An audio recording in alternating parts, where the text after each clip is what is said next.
Good evening, ladies and gentlemen, boys and girls, Sun Devils of all ages. Welcome into Oceanside Ice Arena for the Division I Maroon and Gold game. This is where championships are built and defended for the Division I team defending their 2014 National Championship. I'm Dominic Catronio with Cole Feinbloom. Thanks for joining us tonight. The Sun Devils take the ice as a D1 squad for the first time tonight in an inter-squad scrimmage to decide who will make the final roster, and a lot of new faces, a lot of returners as well. Big news in the offseason, but Cole, who's the one guy that you're really looking forward to see the most tonight? One guy I'm really looking forward to watch is Robert Levin step into the full-on starting role as goalie. Last year he split time with Joe D'Elia, but even despite that, he had a 1.12 goals against average of just 19 games and an astounding .956 save percentage. He was the ACHA Rookie of the Year, and I'm thrilled to watch him play this whole season as the full-time starter. And don't forget, he was a finals MVP as well, with even just only allowing, I believe, 3 goals off head for the entire playoffs for the Sun Devils on their way to their national championship. And right now they're getting ready to fill the benches, maroon versus gold, and tonight's starting lines feature plenty of new faces on the front side as well. We'll start with the gold squad.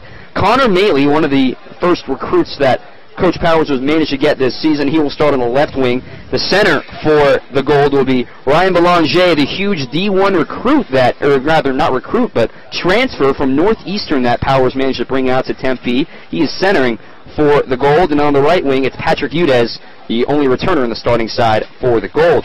Then on the defensive pairing for them, it's the new captain for the Sun Devils, Brett Blumgren. He's going to be on the left side, and on the right, Drew Newmeyer, one of the most dangerous defenses.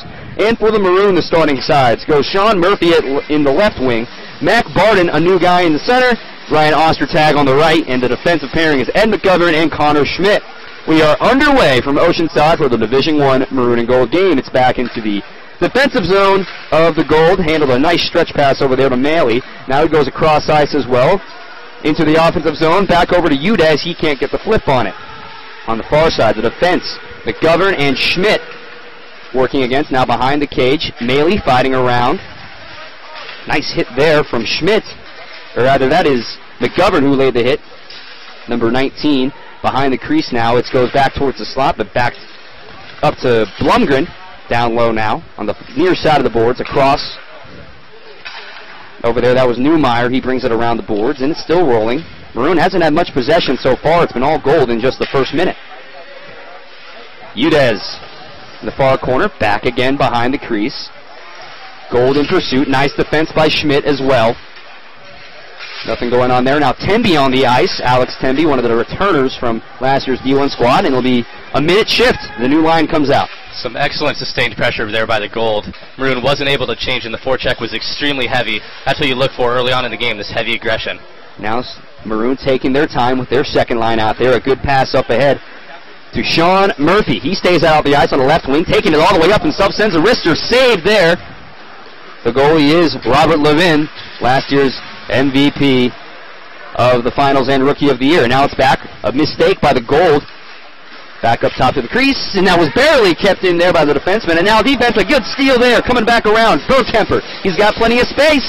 He makes a move on Felbo. It's blocked, save in front. He covers it up. I'd like to bring up Coach Powers is really excited about the speed on the wings that he's going to have. He's got Burkemper coming up on the gold side, but also on the maroon. You have Murphy, who just you saw early on blow by the wing, and he's really excited to see the penetration he's going to get into the zone. The ice has really been stretched out when we saw the Murphy breakaway, and then Burkemper going the other way as well. Maybe a little bit of nerves early on here for these guys trying to fight for this spot. That's right. Behind the cage now, Maroon in possession. Down on the near side by Fez Khan. Stick down by the gold. Defensive pairing has it. That's Jared Levos who passed it over to the far side. Now he'll get it again. Levos, he's being pursued by Blessing. It's fun to see a bunch of gold helmets right there. The gold helmet indicates a returner from the D1 team. With the ASU decal, it's almost all gold helmets out there right now. Blessing now from the left side. He lost it for a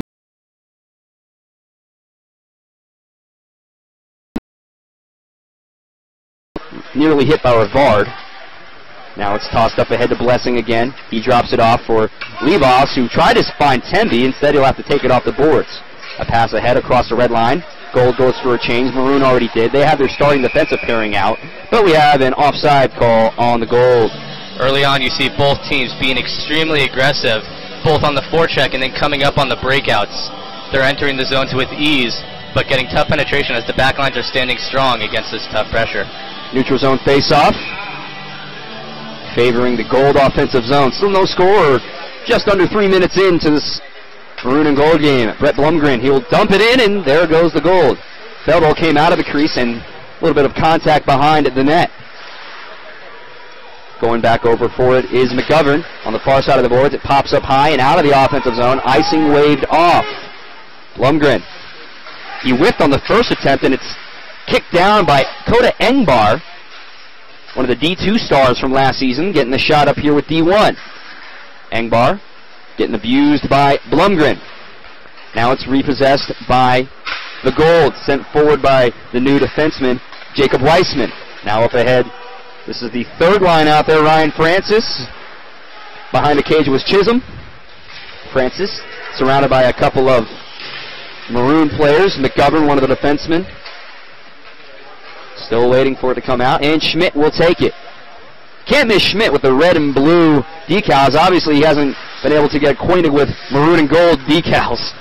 Yep, obviously so, but freshman coming out of Des Moines Buccaneer, this right-handed who's going to be paired with McGovern, it seems like. It's going to be a fiery duo on the back line as they got a right-handed rookie and a left-handed rookie on both sides. Now here comes the Gold, a little push. Jason Kuda. Now he'll drop it off for Butler. Butler sends a shot, and it's deflected away. A nice dive by Schmidt there. On the near side, Kuda inside of the circle, sends it back up top. Up there with it is Newmeyer. Newmeyer sends it down low, but it's handled by Fellbell. They were looking for the deflection there. You mentioned earlier about Coach Powers and what he likes to do, but the success that he has is just unbelievable what he can do. You look at that 129-23 record and then 8 overtime losses, so 129 wins to 31 total losses. That's just unbelievable. And he was a part of the Sun Devils sweep of awards last year in the ACHA, earning the Coach of the Year.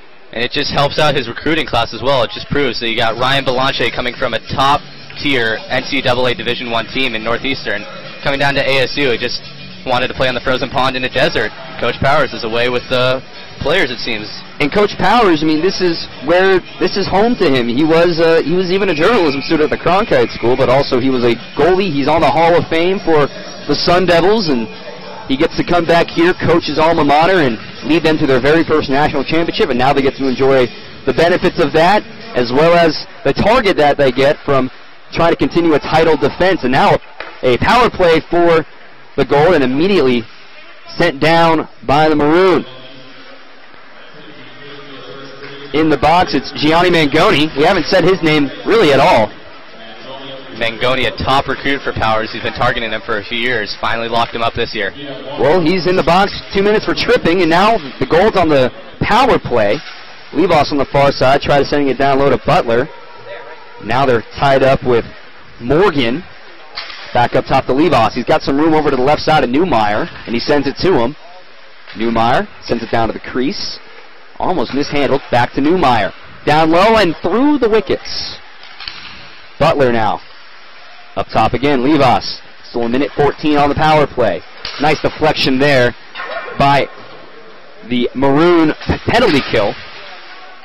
Hasn't escaped the zone yet, and finally does. Back to the red line. An excellent shift by the first PK team, not allowing any clear chances at the huge body of Liam Hughes and back, stopping anything coming his way. But now for the final minute of the power play, it'll be the top offensive line for the Gold squad.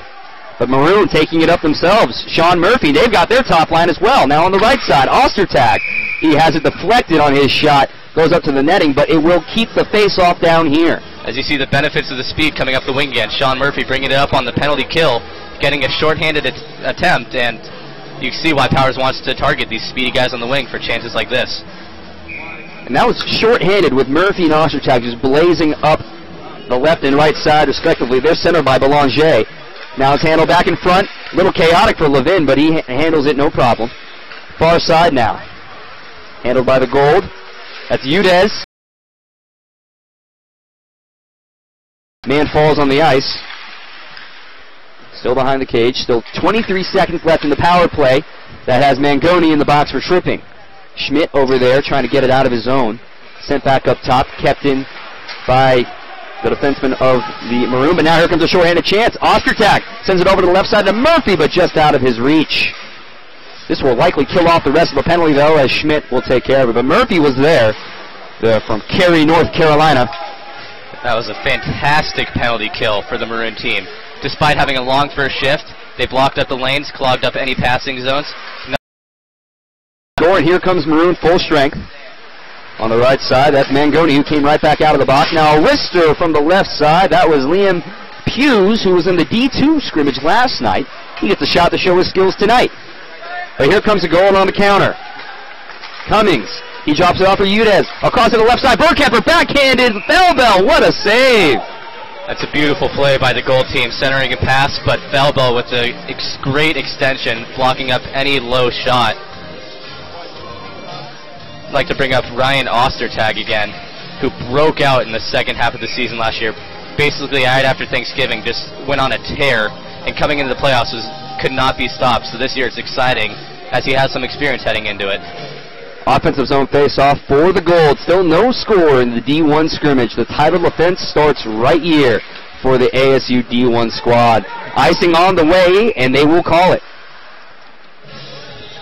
I'd like to bring up Robert Levin again. I mentioned earlier how excited I am to watch him start this year. With statistics, like I mentioned earlier, a 1.12 goals against average, there's going to be a target on him. Teams are going to be firing on all cylinders, and he's going to have to live up to the expectations that are already set so high for him. And not just Levin, the whole squad. When you get to see that brand new National Champions banner, when it gets hung up against U of A, and they already have it painted on the boards on the far side, that's immediately a big bullseye right where your number is on your back. Say, hey, we're going to try to do it ourselves this year. There's a shot off the post from the Maroon team. That was a nice wrister from Fez Khan. 2 seasons ago, he was a huge provider with Cale Dolinsky and Colin Heckel. He had an off year last year dealing with some injuries. Now from behind the crease, trying to drag it in himself, Eric Rivard couldn't do it. Now he's tied up with Levin in front of the goalie. Far side, down low behind the cage, Rivard is there. Blumgren in, really being the enforcer like he's known. And now a nice deflection by the Gold, trying to get a counter there from Cummings. And before they can get really much farther, Maroon sniffed it out. And a perfect deflection to the oncoming man. A wrister into the chest of Levin. That's the first time he's really been tested tonight on the wrist shot. And you see who was on the attack there coming in for the shot was Gianni Mangoni, who is actually a defenseman. The reason Coach Powers targeted him was his offensive prowess. He had 37 points in 48 games last season, combined for the Calgary Canucks and the Whitcourt Wolverines. So Powers knows what he's looking for when he's getting these offensive defensemen back into the zone. Nearly offsides there, but kept in by Schmidt, and Levin will cover it up down low. But back on Mangoni for a second, you mentioned in the Alberta Junior Hockey League as well, spending time with 2 different teams, and that's something that Coach Powers is really good at, finding the guys north of the border to come way down to Arizona. Levas now behind his own crease. He's got 3 Maroon jerseys behind him, and it's stolen. For a moment, Morris almost had a wraparound chance on Levin, but Gold will repossess. We're almost at the halfway point of the first period. Really not much. Gold has really dominated the first 10 minutes, but Schmidt has really been a bright spot for the Maroon. He lays down another hit right there. Back up top to Tempe. Tempe sends a wrister, but it was deflected before it got to Felbel. Across the red now. Here comes Maroon. That is Holstrom, and it's deflected up in front. Engbar was there looking for it, but he couldn't get it. They still hold possession, though. Nice defense by Levas, and he is tripped, but no call on the way. You can see what Coach Powers has been emphasizing as these forechecks have been hounding by both sides so far early on. Engbar couldn't connect with Schmidt on the pass. Now he sends it over to the left side for McGovern, but nobody's there on his pass, and as it escapes the zone, they'll offer a quick change on the goal. Only one man comes onto the ice. Deflected in front. It's loose, and Levin will swallow it up, almost belly flopping, rather, on top of the puck. Levin pretty inactive early on, but late in these past few minutes he's been pretty active, but he stepped up to the challenge, making these tough saves and being pretty aggressive coming out for that puck right there. And for all you ASU hockey fans, make sure to tune in to Cronkite Sports Live tomorrow at 2:30 p.m. Coach Greg Powers will actually join the show to talk about exciting upcoming seasons and recap tonight's game. Cronkite Sports Live, your source for all ASU sports news. In fact, you can actually watch that video on demand now. There's a wrist shot from the left from the defenseman of the Maroon. Now it's come back in the neutral zone from Justin Butler. He's being pursued, and nice defense there. It's loose in the slot, but Maroon ready to recover. Austin Ehrlich was there to gobble it up, and now a turnover in the zone. A backhanded chance there for Gold, and Butler could not get the right side of the stick on it. Maroon on the counter, drops it off. Gowan waiting for it, sends it down low. Behind the crease, good defense by Weissman. And nobody's there on the pass again from Gowans. Kuda trying to get down there. Coming back to that offensive chance from Butler after that miscommunication by the Maroon defense, he had a defender streaking right through the slot, and if you would have seen him, Falbo was out of position on the left side of the net, had a wide open goal on the right side. Liam Hughes just laid down a huge hit on a goal defensive player. I mean, you look at Hughes, you can't miss him. He's got the similar body type to Brett Blumgren. He's an opposing force in back, and teams are going to be scared to take it at him. And there, Weissman sacrificing his body to not allow the puck to enter his zone, and a poor pass there just out of the reach, and Maroon will reclaim possession. Still no score, just past the halfway mark in the first. I'm Dominic Catronio with Cole Feinblum. Thanks for joining us. First period of this Division I Maroon and Gold game. You only hear us for this first period. It's tryouts for us, too. You'll hear plenty of more voices, see plenty more faces tonight as we try out to deliver your ASU hockey news this season. Maroon, a big slap shot on a one-timer coming in from the defense. A big shot from Gianni Mangoni. The offensive prowess again, and he has it against him. It's a wrister in front, a deflection chance, but just missed by Mac Barden. Maroon's getting traffic up front, and they're sending the shots at Levin, trying to test him out, see if he can see through the traffic. Now Murphy has it over there on the far side. He's collided with Weissman. There's another collision, a violent one, in fact, by Ostertag, and he won the battle there. Murphy fell to his knees for a moment, the North Carolinian. Now Maroon will continue to hold possession in the offensive zone. This is the most they've had of the whole game, but now it'll escape. Reclaimed by Schmidt at the red line. He's abused, and a turnover. Here comes Connor Maley. He misses the connection, though, with Belanger. Big stretch pass ahead to Murphy, but he couldn't connect. Icing on the way, and there it is. Again, we talk about a North Carolinian and Murphy. Give a shout-out as well to Matt Lind and his girlfriend, Amy. They're in North Carolina right now. Matt, the son of Ken Lind, general manager for these Arizona State Sun Devils. So thanks for watching tonight, Matt and Amy. Give you guys a shout-out tonight as well. I'd like to bring up last Maroon shift. They had some sustained pressure in the zone. The reason that is, active sticks behind the net. They're keeping the puck alive by stick poking, or poke checking, the Gold players, and not letting them get any free space to penetrate back to the neutral zone. 8:30 to go in the first period. Burkemper taking the face-off for the Gold, and he wins it, as he usually will. Across over to the right side. Levow sends a wrister. Couldn't get the deflection, though. Felbo was there, ready to slide to the right. Maroon will hold possession. Only one penalty in this period, and it was Gianni Mangoni for a tripping call, but only really one or two shots. Not really even on goal for the power play on the Gold. That's right. Maroon had the better of the chances on that power play, actually, with the breakout down the wing. With Murphy and Ostertag coming on the left and right side. That first line for the Maroon team. They were the starters tonight. A nice drop pass there for the goal coming in from the right side. Sends man in the slot. It's deflected away. I don't think Bevel even touched that puck. It was really just almost a collision with the defense, and another turnover. Wrist shot from Cummings, but into the logo of the chest. That was a great defensive effort there by the Maroon. As they see the player, I believe it was Fez Khan, slide back to prevent that cross-ice pass to the open net. Left side net was open, but Fez Khan did not let the cross-ice pass happen by a diving stop.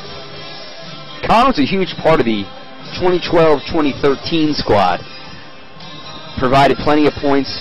A great, wingman for Cale Dolinsky and Colin Heckel last year. He kind of leveled off a little bit. I wouldn't say he had a down year, that's for certain. And I think if you ask him about it, he would say the same thing. Didn't play up to his full potential, but tonight he's looked very good. He's been all over the ice, skating very looks healthy as well. That's always a good thing to see. And that's something to look forward to. See how big of a part he played in that 2012 season.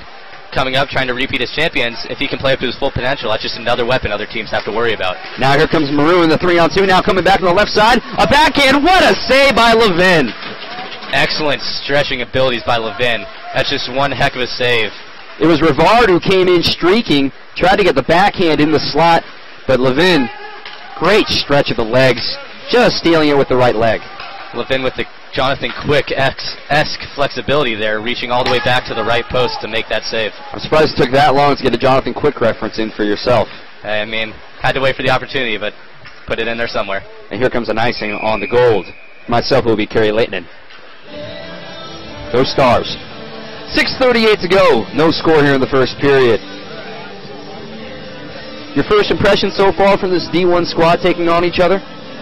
Well, the defenses look astounding. No clear chances, as you can tell, by either team. There's been a few good shots from the wing by Mangoni.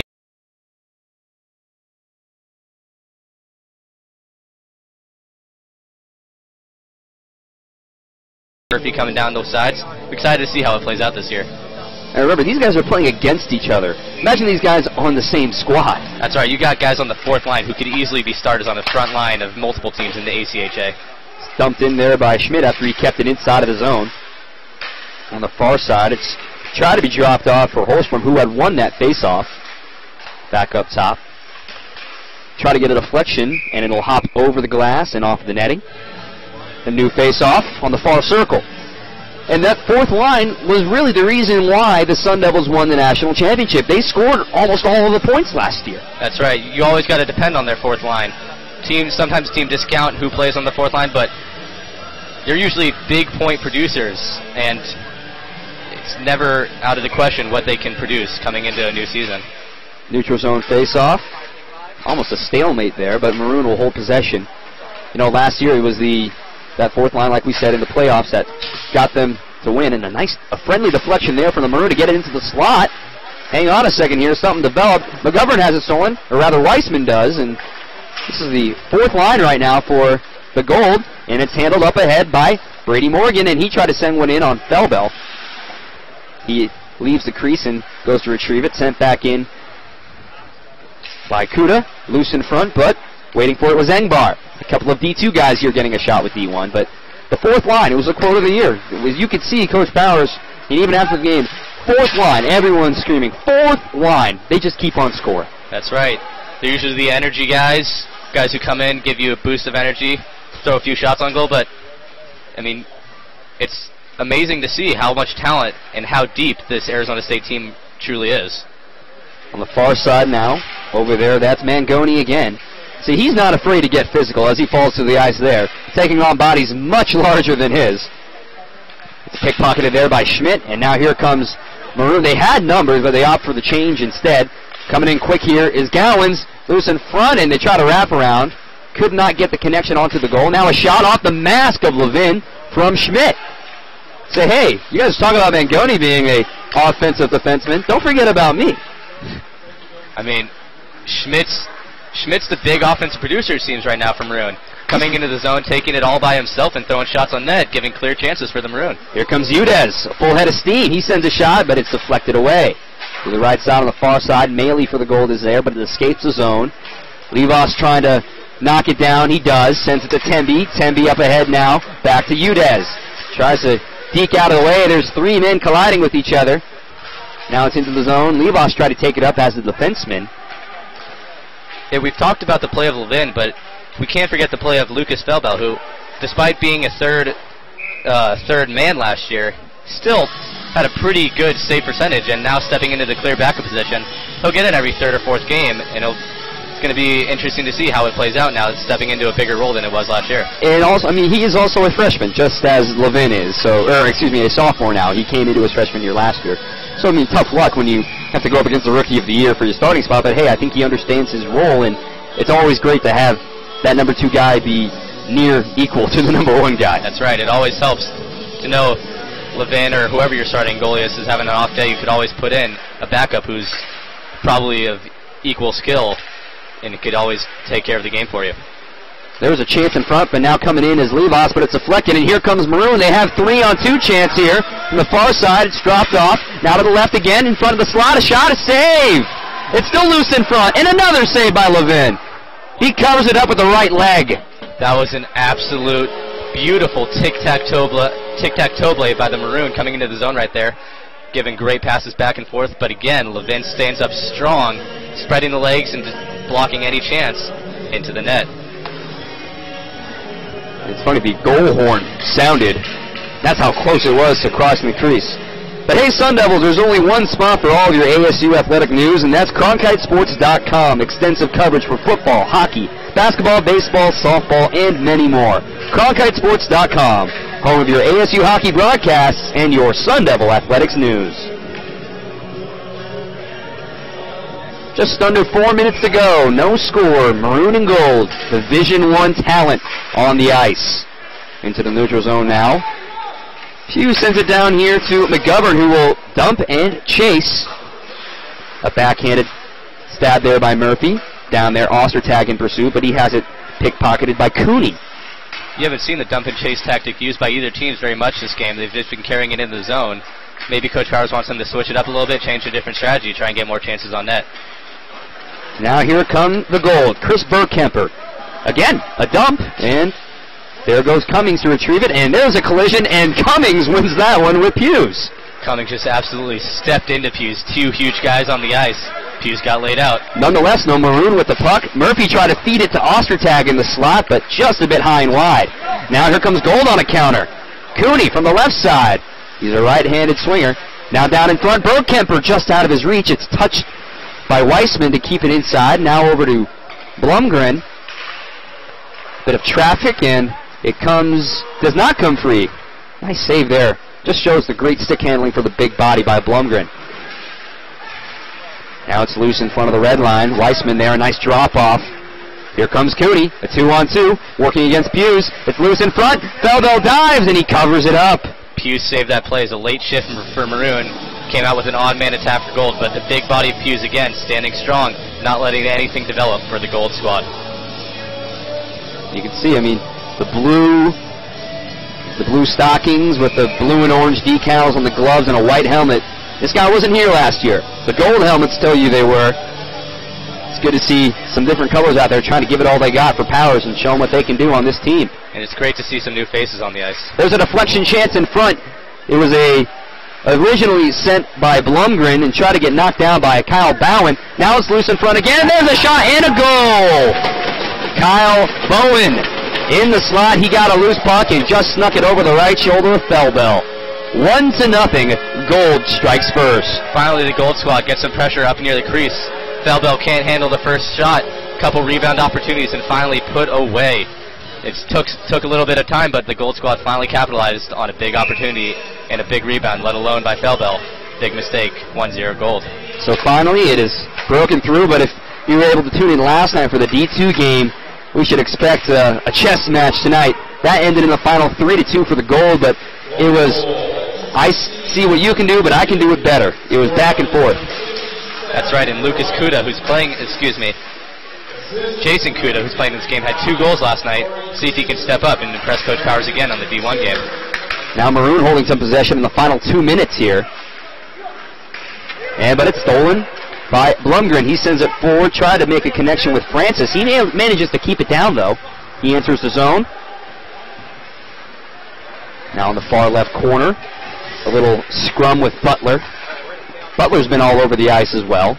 Now a stretch pass across to the far side. Coming in quickly is Rivard. Rivard tried to find a man reaching in. That was Engbar, and it will escape the zone. Back to Ryan Francis coming from the WSHL, the Phoenix Knights. Teammates, Al Taylor, who's also on the goal, who you may be seeing in gold a little on in a later period. 2 teammates on the same team. I had the privilege of watching those guys beat up on the Arizona Redhawks in the WSHL. But now, here comes another man from the Maroon. It was a nice kick save for Levin. That shot was off the stick of Coda Engbar. Final minute here in the first period. It's dumped in by Neumeier. Feldo will leave the crease and backhand it back around the boards. It's an aggressive play by Feldo coming out that far with a forward coming into the zone quickly. Nice nifty stick handling there by Cooney. Try to pop it and knock it down. There's a shot and deflected. That was from Zach Holstrom on the far side. Now down low, Morris. Far side. Back to Morris. Morris sends it just low and outside. 30 seconds left in the period. Neumeier back around. Maley is there, tied up in the corner. Some sustained pressure by Maroon here, not letting this end of the period go by with another chance of their own. Engbar got it into the slot. Coming in was McGovern, but he could not get a good stick. There were 3 gold jerseys that immediately swarmed Now there's Connor Maley who drops it off.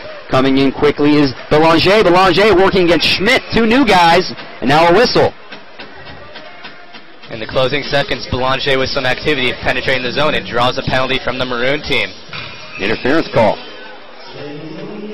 Just proves never quit until the buzzer rings. Final 2 seconds. These guys are fighting for not only a roster spot, but what line they're going to be in or who they get to skate with.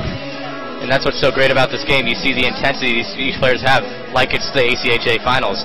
They all want to earn that prime spot on this team. So you're going to see this Game 7 mentality of sorts on the ice.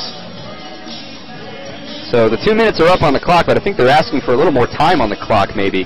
There's 2 seconds. One of the lines judges looking at it. Well, they'll go on. See if UDAS can try anything here. The face-off is won by Maroon, and they'll just let it sit. So that's it there. 1 goal, and that was scored by the goal of Kyle, or excuse me, I think they credited it to Ryan Francis. It was originally off the stick of Kyle Bowen. So, Ryan, let's take a look at it one more time. Down in front, just a rebound chance. Veldo cannot corral the puck, let alone that rebound right in front of the crease, a dangerous place, and Francis put it away. So that's the end of it here in this first period. Cole, what was your impressions from the team so far as we get ready to wrap things up? Well, I'm impressed that despite that 1 goal that Falbo let allowed, these defenses have both stood tall. These wingers are speedy, and it's going to be tough to stop them for other teams. But the defense here knows their tendencies and was able to stop any clear chances. Weren't many breakout opportunities. Goalie stood strong, Levin. I'm excited to see him play just by this first period of play. He looks outstanding, not stonewall in the net. Well, now we get to enjoy it from the bleachers. That does it for us here in the first period. You'll get to enjoy plenty more faces and voices. We'll have our intermission coming up next here on the Cronkite Sports broadcast of the ASU D1 Maroon and Gold game. But that's it for us here in the booth. You'll hear a new pair coming up in the second period. For my partner, Cole Feinblum, I'm Dominic Catronio, saying, see you in the second period, but it won't be us. 1-0, Gold leads the Maroon. Stay with us on Cronkite Sports.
Hello and welcome to ASU D1 Hockey, first period intermission.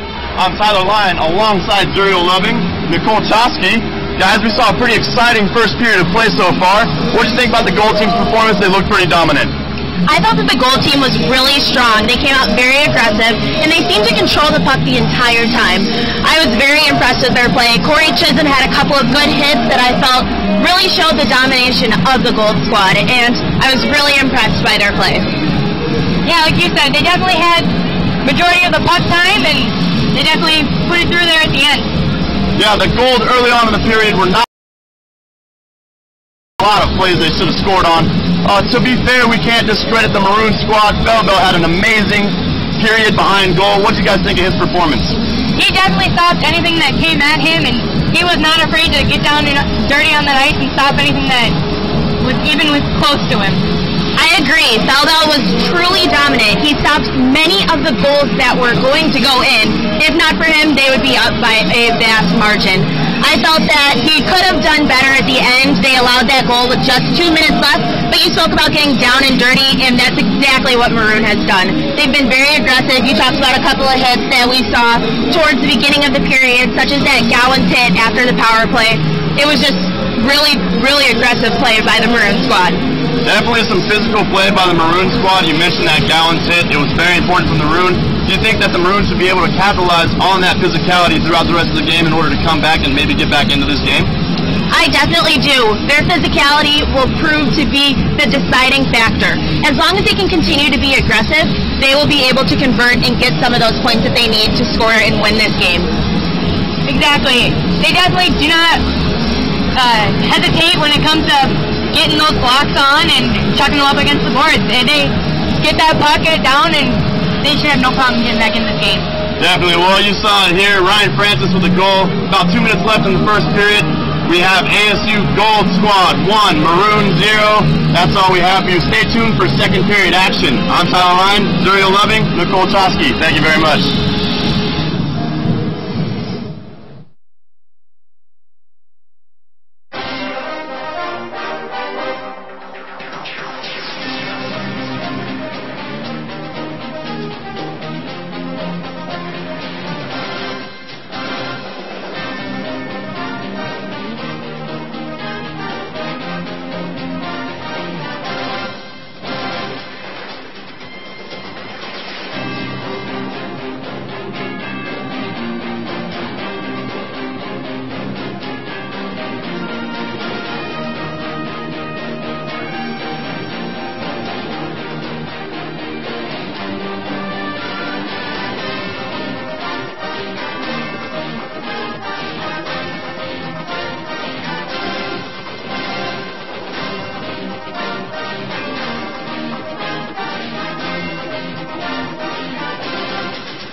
back into Oceanside Arena. I'm Gavin Shaw on play-by-play. My color person is currently MIA, but I'll be giving you all of your Sun Devil hockey action in this maroon and gold game. And we're going to start off with a replay of that last penalty. I believe it was on Ed McGovern, the defenseman.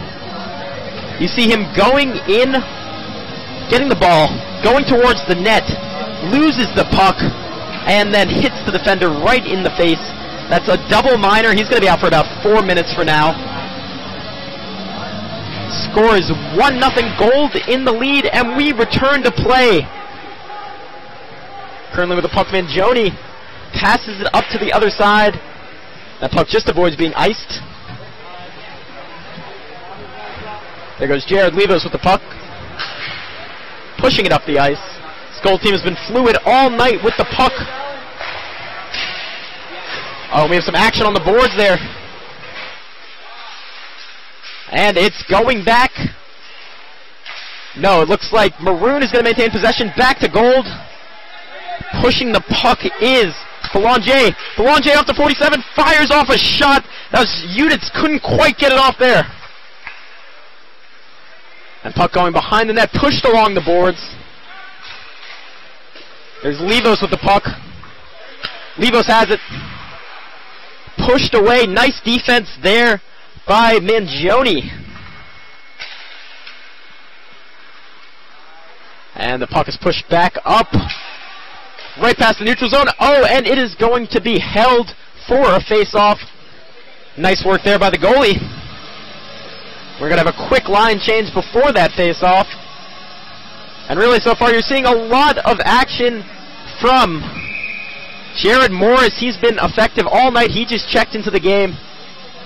This ASU team was 38-2 last year. You're seeing a lot of talent and depth on both sides, despite losing seniors like Kale Dolinsky and, of course, Captain Canada Colin Heckel. There's Newmayer on the top, going right along the blue line, though. The puck is almost stolen. Oh, and a shot is fired, just missed.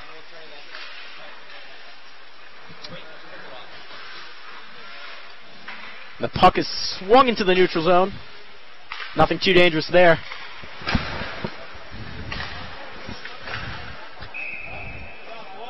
And my color commentator has just joined me. Why don't you introduce yourself to the audience? Hi guys, my name is Casey Demarest. I'm a freshman, and this is my first chance at color commentary for the ASU hockey team, and I'm really excited. There we go, Casey. Berkman wins the face-off. Puck is moved along, back to Berkman behind the net. Tommy Cooney receives the puck on the other side. Maroon defense not applying too much pressure. Oh! And Cooney tried to fire off a shot there, but is easily blocked by the defenseman. Oh, and a shot on goal just missed by Gianni Mangione there. Oh, and Maroon's looking to push. Nice defense there by Drew Newmayer. He's been active all night, getting back. And now Gold's going to take the puck back the other way. Maroon had numbers back, though. No danger there. Oh, nice little pass there, number 51 with a shot on net. Oh, and it is saved. Chris Blessing. What a close opportunity there. Yeah, that was a shot for Maroon to come back and answer that unanswered goal that happened at the end of the last period there, but just couldn't make it happen. Maybe next time. Levain still in goal for the Gold team. He was one of their better goalies last season, obviously not the starter. Joe D'Elia graduated, though, and he's competing for that role. There's Ryan Belanger firing off a shot, and Cassie, he transferred over from a Division I school, Northeastern. Talk about what kind of The team definitely lost a lot of seniors, and with that championship last year, I think Coach Powers is looking to rebuild a team that could come in and hopefully score another championship. With all these players coming in from these other leagues, they're definitely... The face-off is won by Blessing. Sorry, go ahead, Cassie. They're definitely something to look out for. Like on the Gold team, Connor Maley, he's coming in from Camrose, and he had 46 points last season. There's definitely some big scorers coming in on both teams, and tonight's definitely the night to watch out for those, and watch them compete as hard as they possibly can for these spots on the D1 team. Levos takes it to mid-ice. To Corey Christian. Levos controlling. Levos brings the puck in. Nice little puck movement by Levos, but he is flattened by Schmidt. Levos with the puck at the net. Oh, and he cannot put it in there. Nice defense by Blessing. And we're back to full action. 5-on-5. Ed McGovern's penalty is up. He's back in the game. Oh, the puck was kicked there. We're going to have a face-off on the maroon side of the ice. Casey, just seeing this maroon and gold game, talk about how competitive both teams have been. Despite this being technically being a scrimmage, we are talking about the top team at the ACHL level last year. Yeah, although it's a scrimmage, these guys aren't afraid to get down and dirty with each other. I mean, you see them checking each other all game, and they're really fighting for these spots on the team because they know how competitive it is. Right, and you have a ton of guys coming up from the D2 elite level trying to compete for that spot. You had a guy, Justin Haverliak, who in my opinion, was the best player on D2 Elite last year. He didn't get a chance to suit up tonight. I really wanted to see him go against these D1 guys. Yeah, but another interesting player to watch out for tonight coming up from D2, excuse me, would be... Puck controlled there by Tommy Cooney. Cooney brings the ball up, fires the puck at the net, cannot quite get it in. Both teams, I think, are excellent defensively. You're seeing 1-0 right now. And you can see in the goals against average for both these squads, there really isn't a lot to see. Going on for the defense, though, gold team's definitely got a lot of the returners on their side, while Maroon's got all these new guys coming in, so that's definitely interesting to watch them. You got guys like Ryan Ostertag, Chris Blessing, freshman last year, Eric Rivard. All these guys really played a key role on the championship team despite their youth. Now they're going to be expected to come in and lead immediately. And now we have some action over here. Tempe pushing up the ice, fires one near the net, but there was no danger there.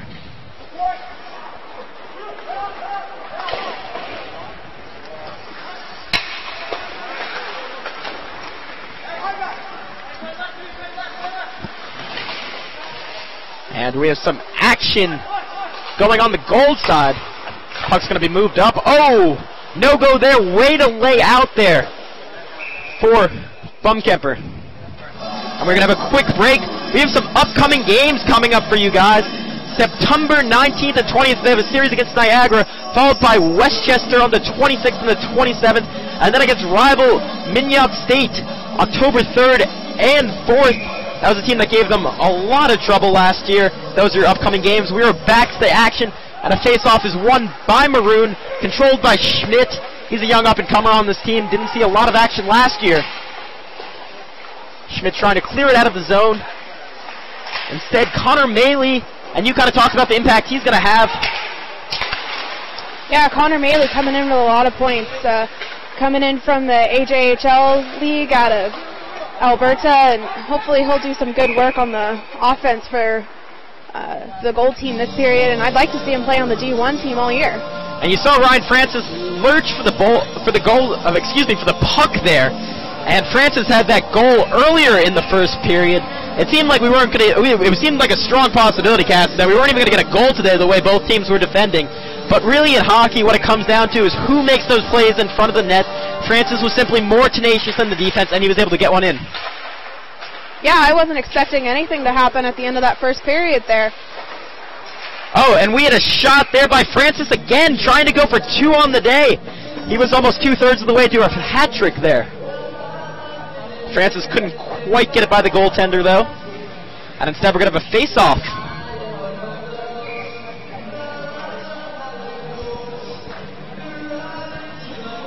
And Cassie, what have you seen so far from these two teams? Who's standing out to you? Well, definitely last period, everyone kind of came out and was trying to give it their all, but I'd have to say Francis at the end of that period, going in and scoring. He's definitely one of the more forward-playing players that's trying to get out there and make as many plays as he possibly can. Like we've said multiple times throughout the night, all these guys are really competitive, trying to fight for those spots. Of course, Cassie. And New Mayor, despite his slight stature, has been a brick wall on defense, coming in and stopping the puck again and again and again. And he controls right now on his own side. Danger zone, though. You have to have such incredible puck handling to play defense at ASU's level, just because it's so easy when pressure's applied to have a quick turnover. And there's Lebos with the puck. And that was a nice little check there by the Maroon player, Fez Khan. Of course, he's incredibly experienced. Excuse me, that was Ed McGovern. And the puck's moved on to Holstrom. He couldn't quite control it. And we have Maroon pushing the puck. That was Elrich firing one off for Maroon. Now Gold back in possession. Instead it's turned over. Oh, what a shot! Ed McGovern after that penalty. He's coming out with a vengeance, almost pushing that one in. Now Ryan Ostertag on the ice. Here's that experienced unit we were talking about. Chris Blessing, Eric Rivard. Can you talk a little bit about the chemistry they kind of built up last year and what you're expecting to see out of them? Of course, they're the most experienced guys on the ice right now. Yeah, like I said, there's a lot of returners, but they are suffering with a loss of a lot of the seniors. The returning players definitely have the chemistry going through them, and I think it'd be interesting to watch these new guys come up onto the D1 squad and add to that chemistry and hopefully add to another championship. Of course. And Coach Frank Powers expects another championship. You know, Cassie, each of the last 3 seasons, he has set ASU's single-year record for wins, and then he did it again, and then he did it again. So the expectations around this program are sky high, and rightfully so.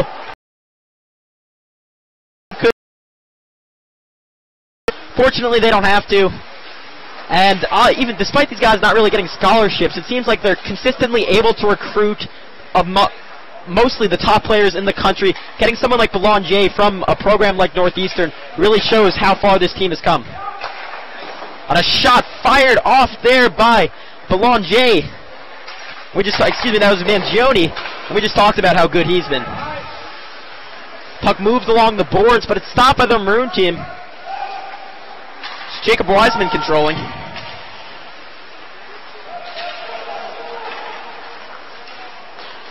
Instead, the puck is going to be moved along to Mike Cummings. Cummings looking to fire up a shot. Oh, that one just missed.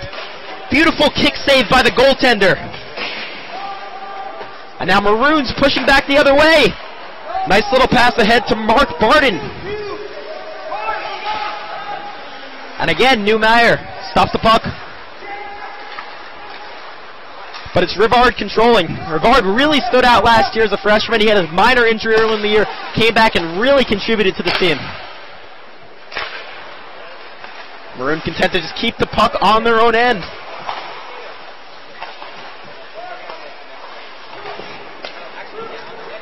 And the puck is pushed ahead. Chris Blessing, of course. And if any unit's going to score, this is the one you expect it to be. Oh, and we have a breakaway. Coda Engbar, oh, and he couldn't quite put it in. Engbar just missing there. Excuse me, that was Bowen. Katie, on those breakaway opportunities, what are you looking for out of the goaltender and the defense? Are they just trying to get back? Are you willing to take a penalty in that situation? What do you do if you're Coach Powers? What are you telling your guys to do when a player has a breakaway like that? Well, when they're coming down and goalie's down there by himself and then none of the other defensemen down there, I think, especially for the Maroon team, Lucas Feldell's doing a great job of guarding the goal, and overall, the Maroon team's doing a really good job at stepping up the defense. And a shot almost put in. Sorry to interrupt you, Kate. Ryan Francis again.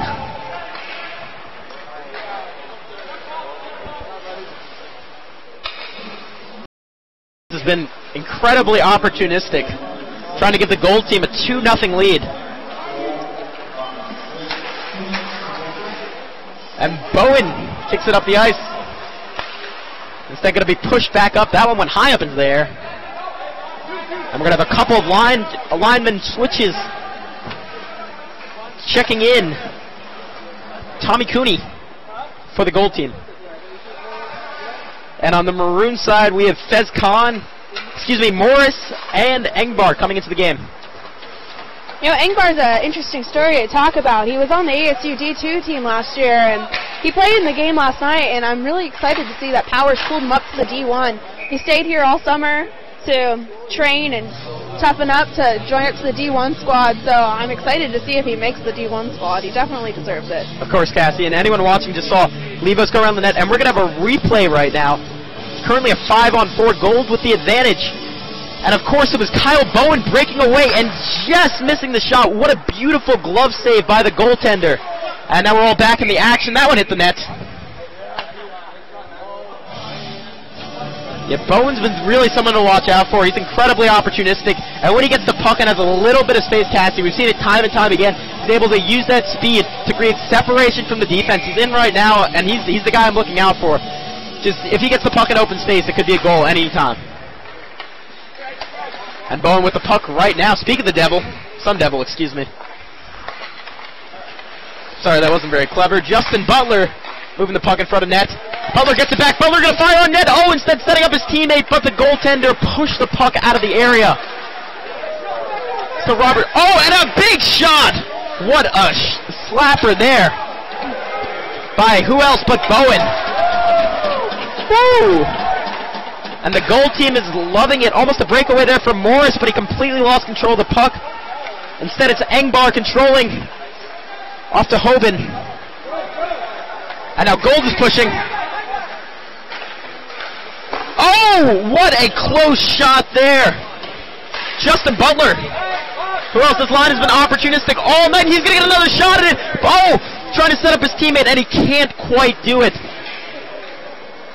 At a certain point, Cassie, I think when you get by the net that many times, you just have to put some shots on goal, and I like what the goal team is doing. I'd like to see the Maroon team be equally as opportunistic. Right, and goal team is getting down there, and they are taking some shots on goal, but a lot of times their shots are spontaneous and they're not taking time to set up their teammates, and I feel like if they do start to take the time to set up their teammates, they're going to be able to get more counted shots on goal and possibly even a goal to put them up 2-0 over the Maroon team. Valid point. All about quality chances, and talking about quality chances, that one was nearly put in by number 60. Replaced Justin Haverliak.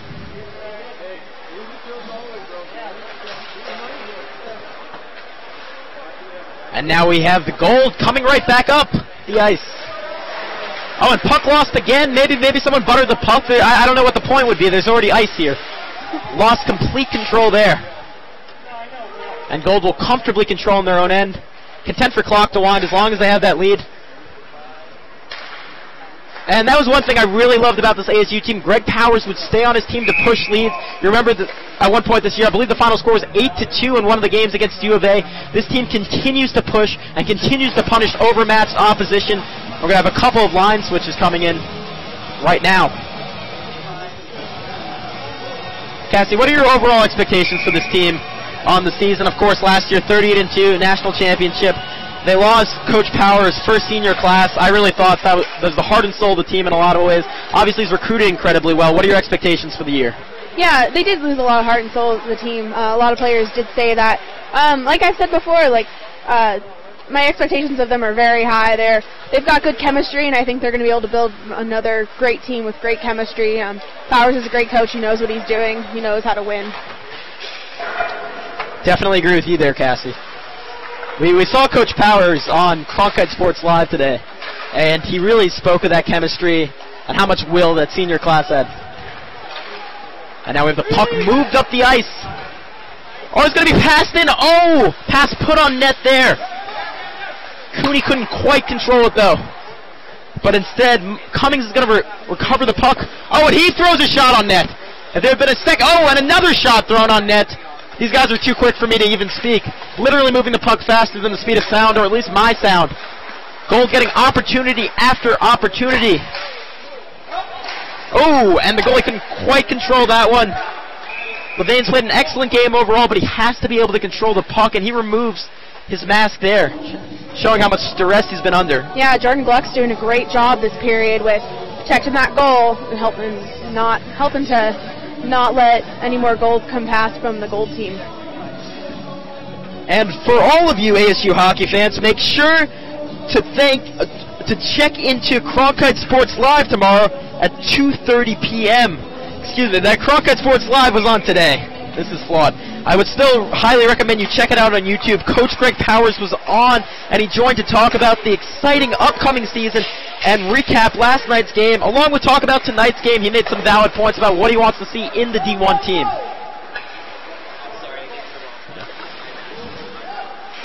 And I'd still highly recommend checking out that Cronkite Sports Live episode. It's available on YouTube for all of your viewing pleasure.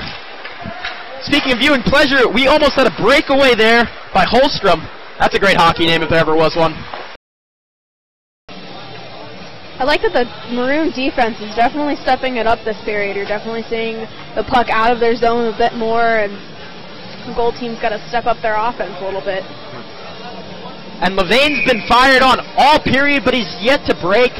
He's allowing Maroon to keep this game close and a 1-0, and we have a face-off on, of course, Maroon's side of the ice.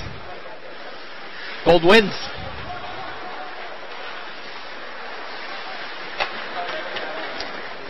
And, of course, it's Bowen taking it up the ice. And a shot put on goal, and yet another save for Levain. Levaine's been a brick wall, and he's stating his case for this #1 goalie spot, Cassie.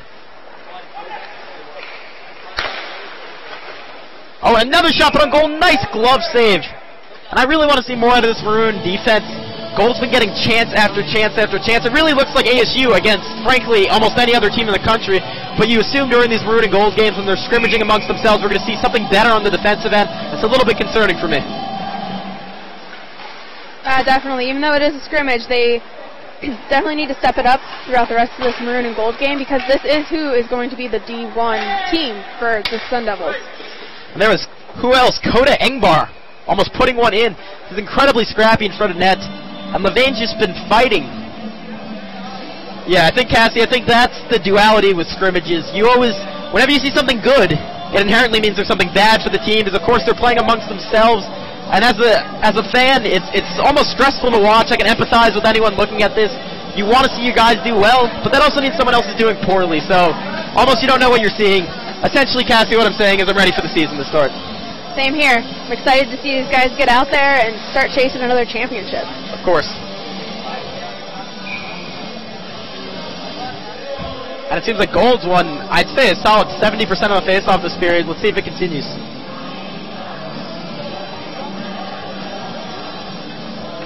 The puck is dropped. Jason Kuda almost wins it. Can't quite. But Gold maintains possession regardless. Oh, and a shot almost put on net. Oh! Almost put in. That one was close. That was Daniel Goins almost putting it into the net. Instead it's Elrich controlling. And then another one fired on net. And Maroon has to find some way to maintain possession, Cassie. I thought this game could eventually turn into a blowout if Levain decides to break.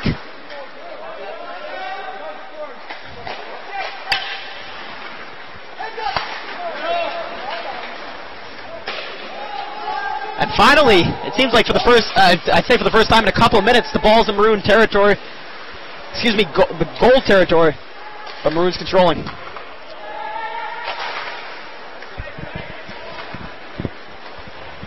And Gold making another challenge for goal again. It's Jacob Wiseman controlling. Wiseman's also another guy who's been active this entire period, putting shot after shot on the net. And it seems right now, Cassie, you can tell me if you agree or disagree. I feel like Gold's just playing with better chemistry. They're completing their passes. And of course, hockey's a tic-tac-toe game. You got to get those 3 passes. And there's a reason why they call it hockey assist. It's the pass that leads to the pass that leads to the goal. And Gold just simply has more of those right now. Hi, Gavin, I agree with you. Maroon's having a hard time in... Oh, and there's the goal. I'm so sorry to interrupt you. But Connor Maley, of course he does, dropping that one in. What a shot by Maley, and I thought it was only a matter of time before Levain broke. That's 2-0 for the Gold team. Yeah, as we were saying, Maroon's chemistry is just off, and that goal just proved it. They're not playing as a glued, tight unit. They need to step up their game and communicate a little bit better. Gold team's just got that over them. Well, it seemed like it was only a matter of time with the chances Gold was getting again and again and again. Maley was a guy who's a big scorer at the AGHL level. 17 goals last year, 29 assists. For all of you that aren't math majors, that's good for 46 points. Don't worry, I'm cheating. I put it up for me. And now you're seeing a quick replay of that goal. The puck wasn't really controlled, but there's a deflection. As most hockey scores are Gold, most hockey goals are scored. And of course, Connor Maley just dropped it right into the net. You're seeing it one more time. Maley, opportunistic indeed, putting it in that top left corner, right over the goalie's left shoulder. Oh, and Maroon going right back. Of course they did.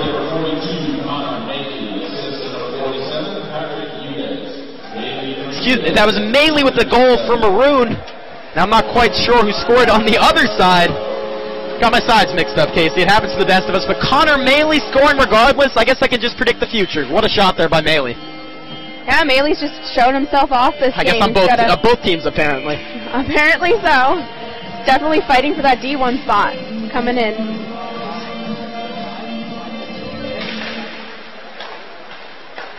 And Maroon controls. Maybe that goal gives them new life. I think that new goal definitely shows Maroon's trying to up their chemistry, which is a good sign for the rest of the team for the rest of the season. That was superb puck handling there by Beckerman, splitting the defenders and moving it onto the side. He's a big guy, and if he can continue to control the puck like that, he's going to get a lot of playing time for this team.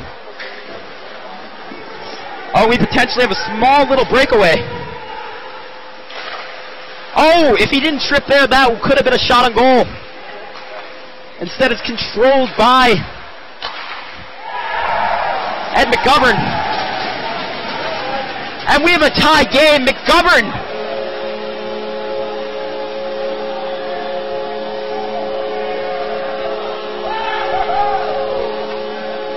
And that's 2-2, just like that. We were talking about how dominant goals look, Cassie. And then Maroon just comes back and scores 2 goals in, I think, a little over a minute, and it's suddenly a tie game. Yeah, it's just the wonder of hockey. Come back and tie up the game, and there's only 2 minutes and 30 seconds left, so I'm excited to see how this period ends up. And that's why hockey's such a fun sport to cover. One team can really outplay the other for the entire game, but it doesn't matter if you allow 2 goals that quickly. That's a little... 3:14 of the second period, scored by number 61, Andy Rollins. Assist number 57, Austin Fairley. Rollins for Fairley at 3:14. Maroon again at 2:30. Scored by number 44, Connor Schmidt. Unassisted. Schmidt unassisted. Oh, and another opportunity there for Cummings. And that was a big goal for Cohens. Cohens. And he's really trying to make this team as a 4th liner. He's someone who could potentially move down and be allowed to dominate on the D2 level for a year and then come back up to D1.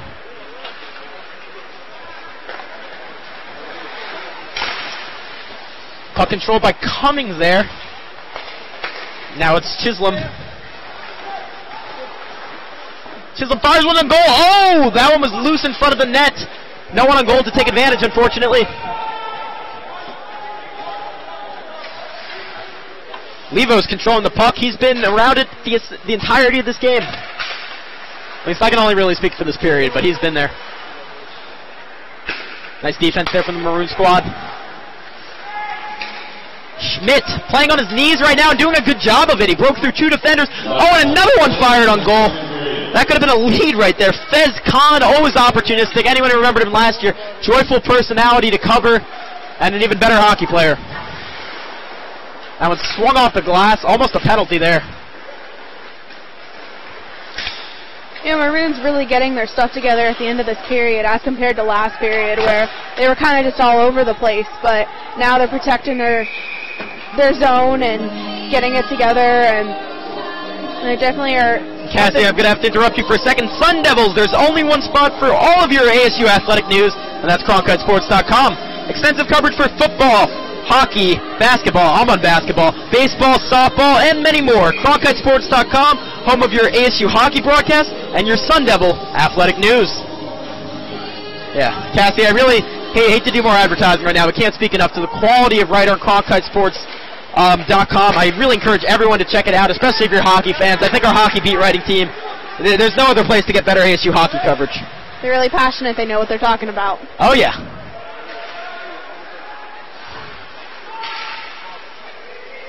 And Justin Butler controlling, but lost the puck there. And that was I didn't think that one was going in. Gianni Mangione firing from across the ice. That one wasn't quite on goal.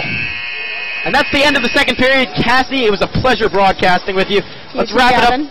Let's wrap it up quickly. We are going to have a replay of that second goal by Maroon.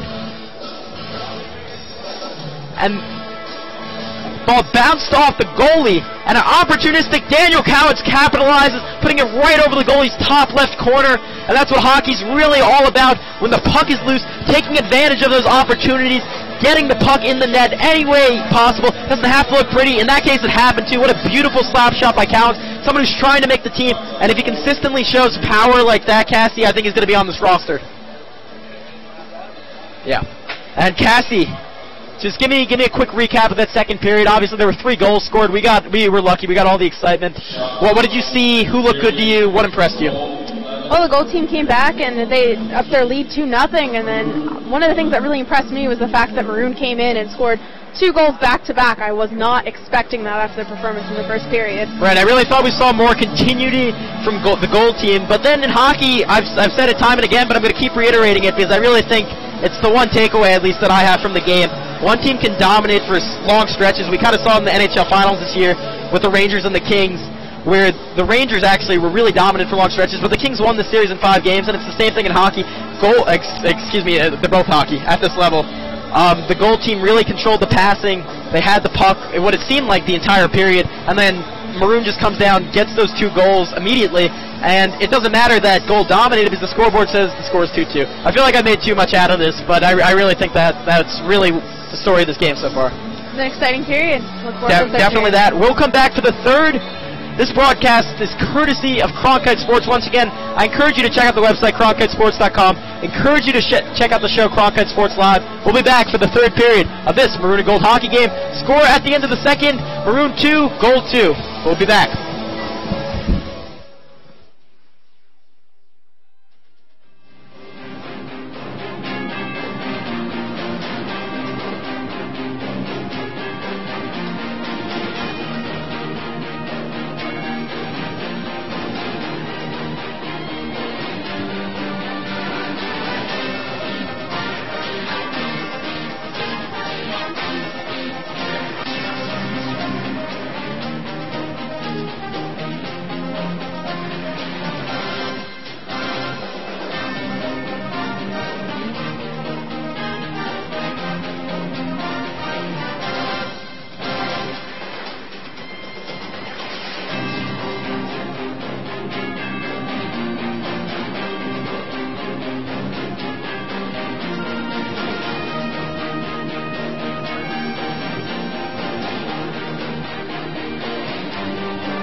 Thanks for joining us here at the D1 Division Maroon and Gold Scrimmage. I'm Chloe Rancha, joined by Tyler Paley and Jacob Denauer.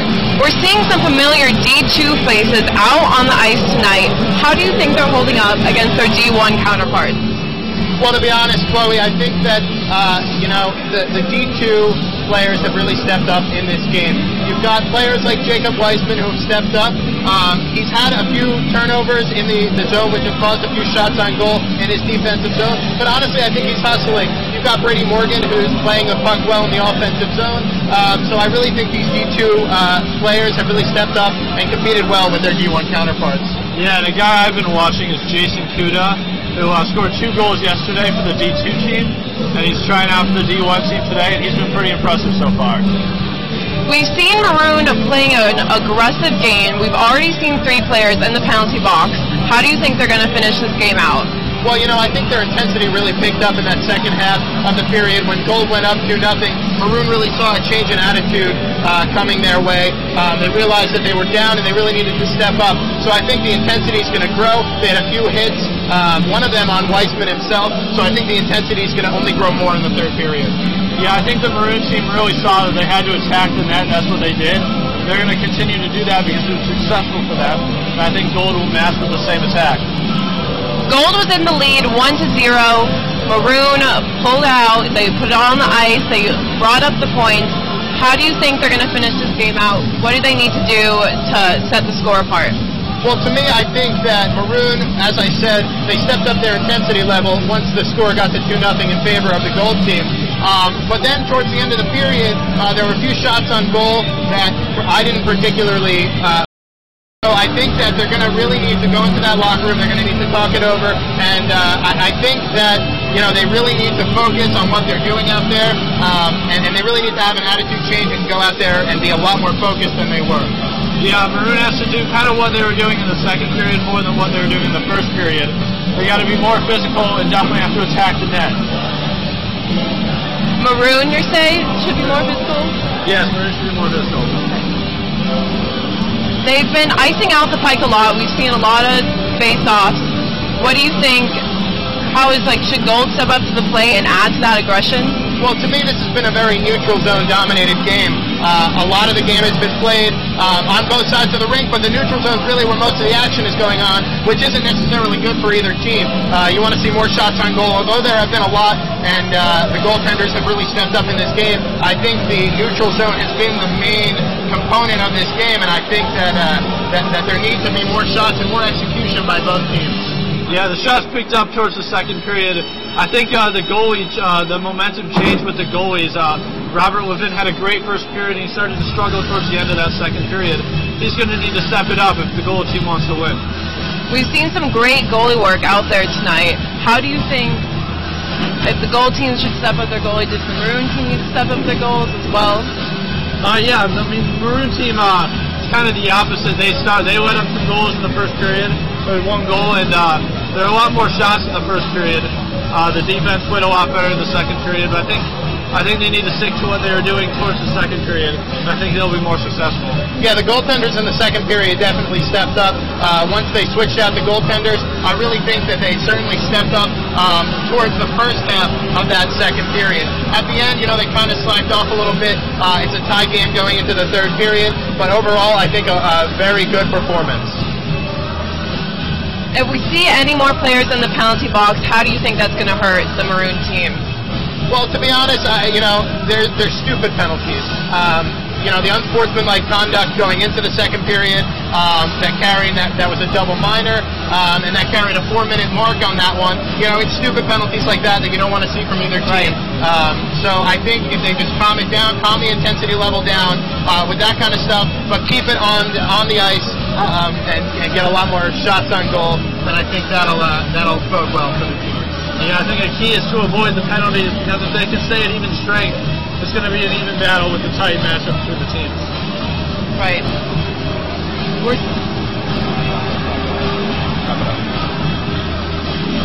We're seeing a lot out there tonight. We're seeing a lot of those D2 players stepping up to the plate. You know, do you think with these new younger players matching up to the D1 players, are the D1 players threatened by them? Do you think we're seeing that on the ice? You know, there's a lot of veteran players on this team, and we're seeing a lot of them out there tonight. So you even see transfers like Ryan Belanger, who's almost guaranteed a spot transferring from Northeastern and playing at Arizona State for a fresh start this year. So I think that veteran players like that, they're not necessarily threatened, but they're going to give the D2 players a lot of work and a challenge out there.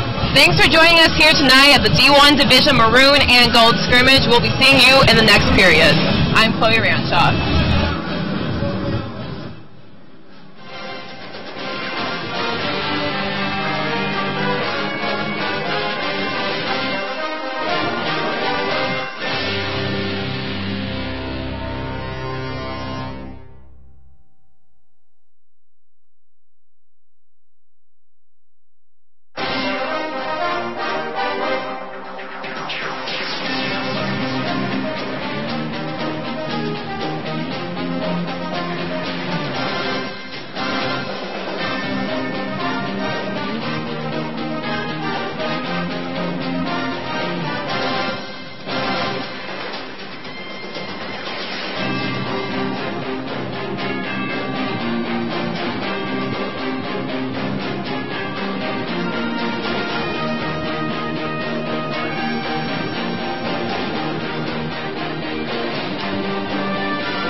Hello and welcome back to ASU Hockey. My name's Troy Lynch, and alongside me is Michael Barron.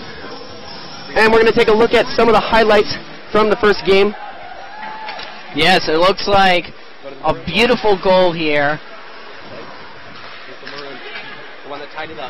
And here's the one that tied it up by Connor Schmidt. Yes, great slap shot. Beautiful slap shot. Love it. Now back to the game. Maroon has it, coming up the far side of the boards. And a good slap shot, but a great save. Oh, collision there. Gold's goalie. Connor Maley has the puck. Connor Maley scored the second goal of Gold. Now pass behind Gold's goal. Heading up the right side of the boards.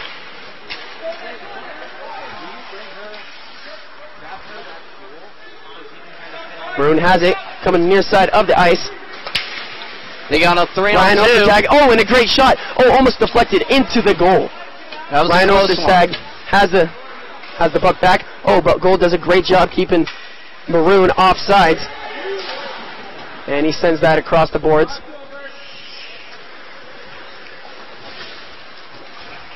Pass it up the far side of the boards. And a great shot, a little too high, and it looks like it's going to hit the net of the boards. And there's the whistle. We'll have a face-off now in the offensive zone for Gold. We're really looking for them to respond in this period. They got outplayed the last 5 minutes of that second period. And Maroon really tied up this game well. I really like how they responded with energy. But now I'm looking for Gold's response. Let's see what they do here. What a great shot, but a great stop by Maroon's goalie, Jordan Gluck. And here comes number 52 off the right side, Fez Khan. Fez Khan got a lot of playing time last year. Pass it up to neutral zone. Oh, but it hits the very top of the ceiling.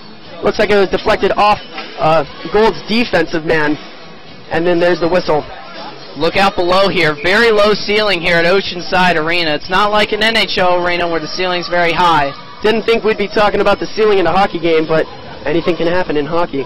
Low clearance. Chris Blessing wins the face-off. Fez Khan has it, going behind the boards. Oh, and a great opportunity for Maroon to score. Gold tries to break it out. It looks like Maroon shoots it up alongside of the boards.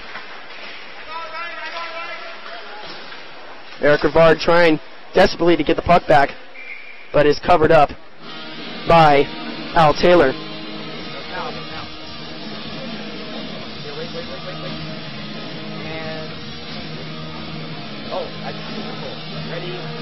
Ready, wait, yeah, play it.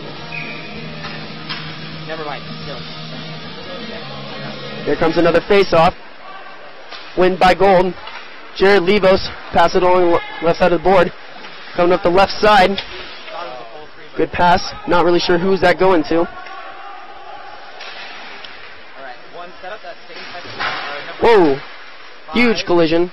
Not very huge, but Gianni Mangone gets hit into the board, but a great glove save by Jordan Gluck. Maroon really got caught in their own defensive end there, watching the puck. Two players there went to the puck, and that allowed Gold to get a man down low and get a shot on goal right in front. Very lucky that Maroon didn't pay for it right there. Mike, what do you think is going to be the X factor in this game?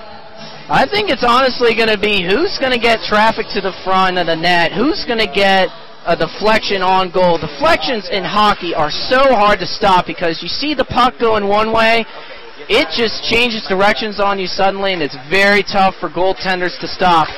Really looking for that deflection. That could be the difference maker in this hockey game.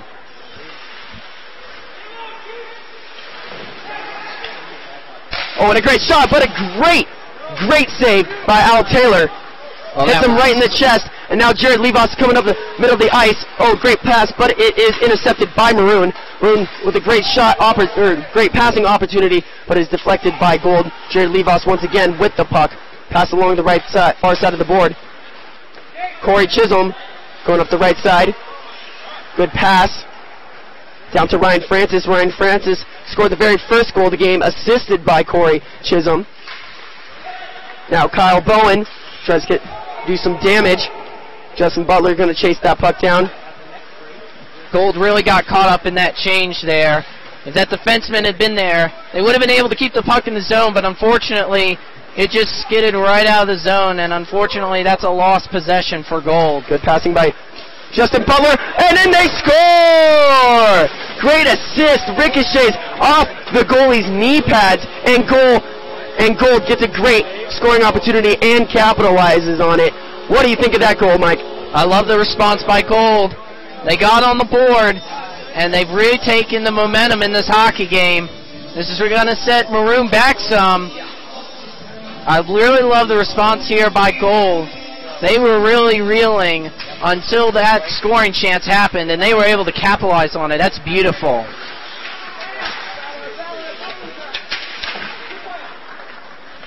Next break, we'll go into replay. Now into Maroon's defensive zone. Justin Butler right there. Oh, great bad pass. turnover. Bad turnover, but a great deflection by Jordan Gluck. And another great opportunity. Oh, Justin Butler. Oh! Whoa. And then they fall right into the net. Jordan Gluck is down. I think Justin Butler is down. And then there is a whistle. That was a very bad traffic collision, but looks like we're going to get a penalty. All right, we're going to look at a replay of that last goal. Coming up the right side, Justin Butler. There he is, makes a shot, and wide open net for Gold. Great scoring opportunity, but I already said that. And now Gold leads Maroon 3-2. And guess what? Gold is going to be going back on the power play. Play the graphic. Take it. Pause the graphic. Talk about it. All right, and now we have on screen the upcoming games for Arizona State University.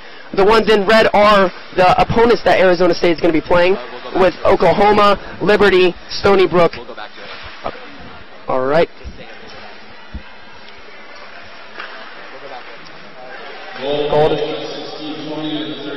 Gold controlling the puck again. But a great offensive break by Ryan Ostertag with a shot. He scores!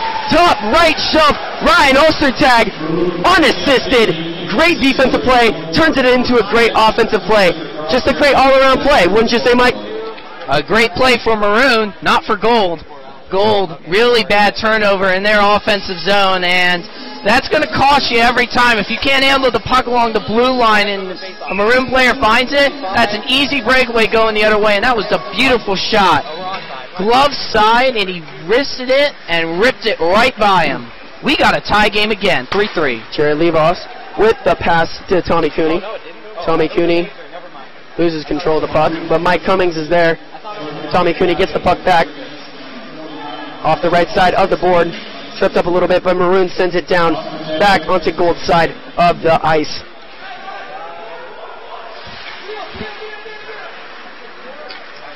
Along the near side of the ice. Oh, great defense by Sean Murphy, and looks like that's going to be out of play. Sun Devils, there is only one spot for all of your ASU athletic news, and that's CronkiteSports.com. Extensive coverage for football, hockey, basketball, baseball, softball, and many more. CronkiteSports.com, home of your ASU hockey broadcast and your Sun Devil athletics news.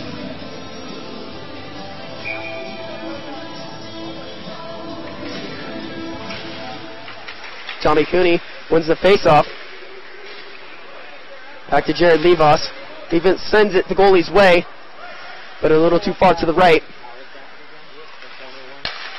Back to Jacob Wiseman. Pass it alongside the blue line. Mike Cummings is there. Ed McGovern was there to try to defend it. Ed McGovern is one of the new recruits. He's so tough, he eats a bowl of nails for breakfast every single day without any milk, which is quite dangerous. But he is tough as nails. Great new addition to the team. Oh, and Maroon tries to deke, but he loses his footing and falls down. Off the right side is Chris Burkemper. Jordan Gluck loses side of the ball. Picked up back by Gold. Back to Tommy Cooney. And a great defensive move. Sends it back to Gold's side. This has been a great job by Maroon on the penalty kill. Not only did they get a shorthanded goal, but so far they've been really limiting Gold's chances. You gotta love your penalty kill if they're scoring for you.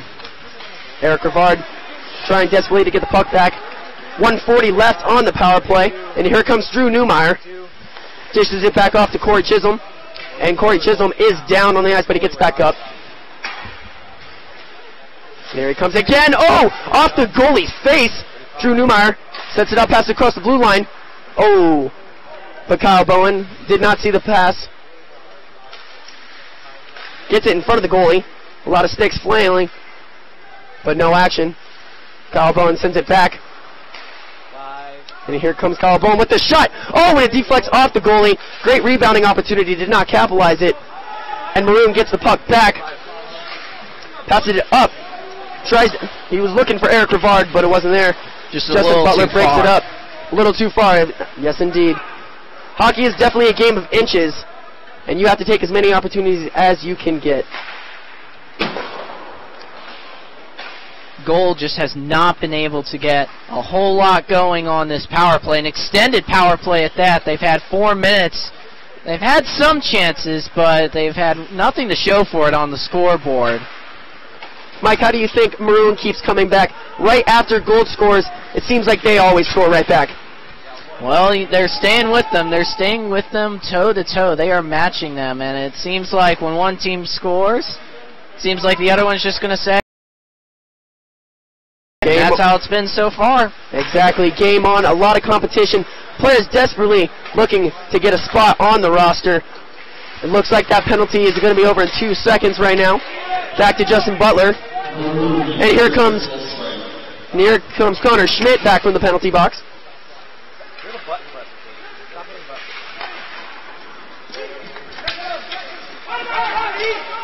And here comes Koda Ingbar.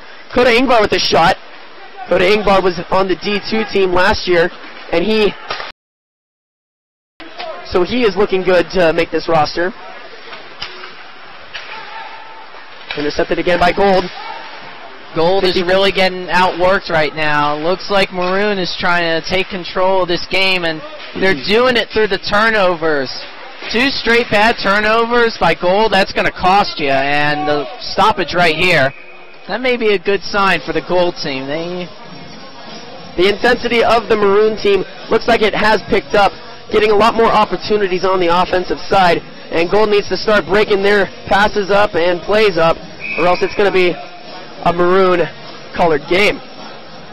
It sure seems that way. We're almost halfway through this game, and we're still tied up at 3. Final 10 minutes of the game with a tie game. Very, very tough. You Troy Hoban loses the puck, and it's a 2-on-1 opportunity for Gold. Passes it right off to Connor Malley. Oh! And I don't know who, but somebody hit the goal, and there's the whistle, and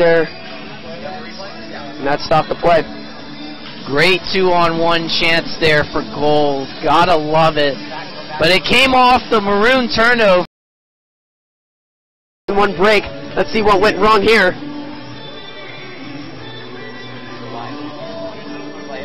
As you can see, easy 2-on-1 opportunity, probably should have been a goal.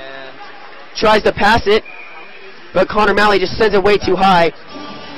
And Ryan Blanger just could not keep his footing and hits right into the goal. No, it was a tough one for Connor Malley. Just sent it over the net. That really hurts, especially with the game tied. He was really looking for the one that might be a difference maker, but who knows? Maybe it will come later. Connor Malley already has a goal on the night. He scored the second goal for Gold and had a chance to put number 4 up on the board. Gold now has the puck. It transfers it over to Maroon. Troy Hoban with the puck. Sends it up. Back into the neutral zone. Gold has it.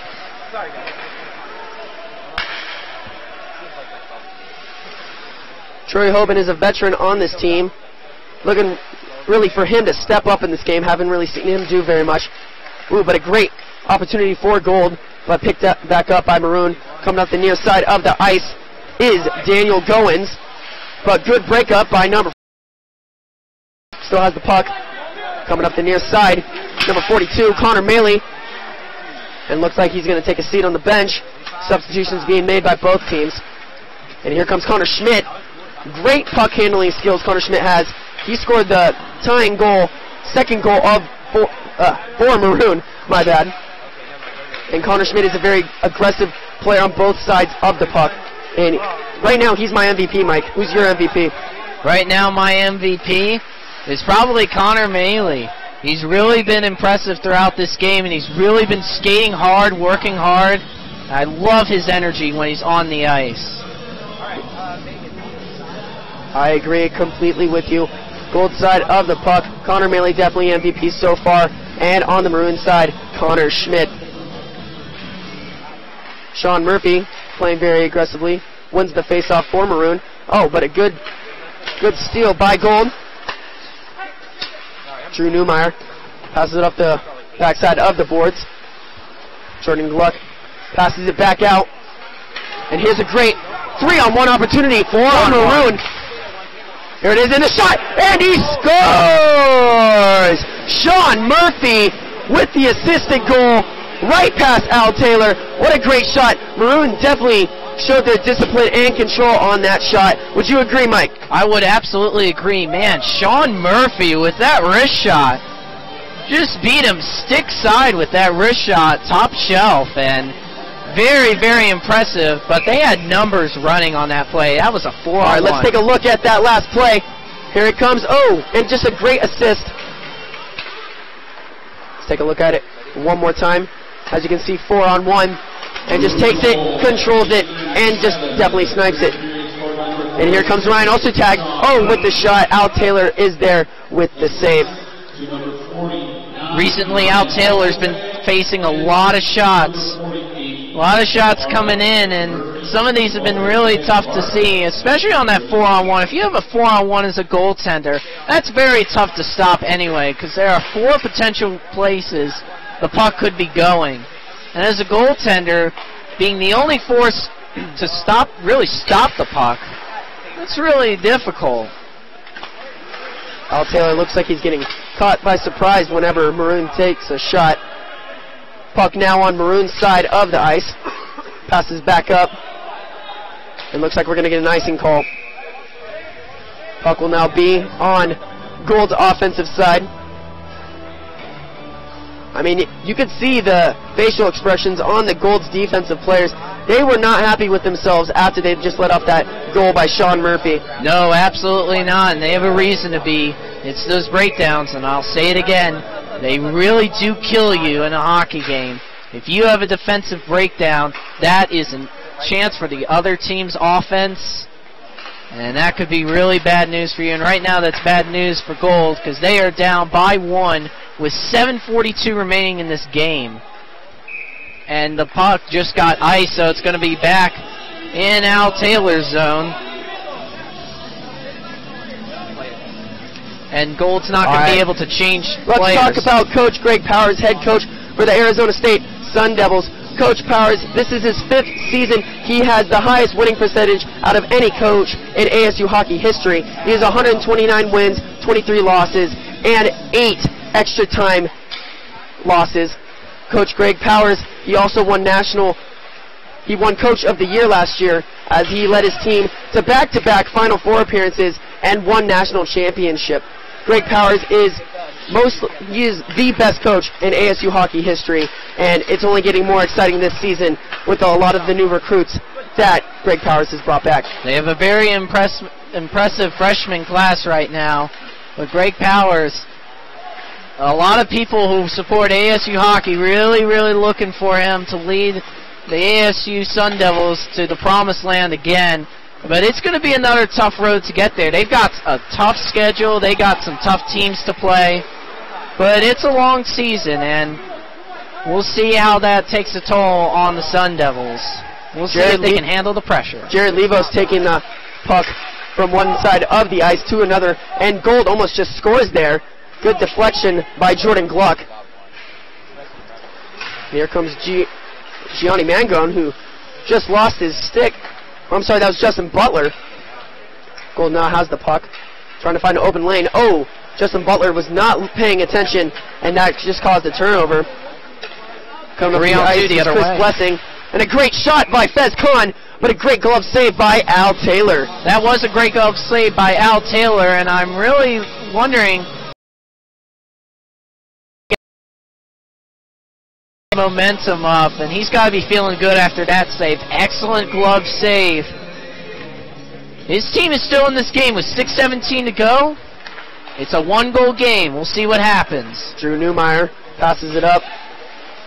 Maroon sends it back right to them.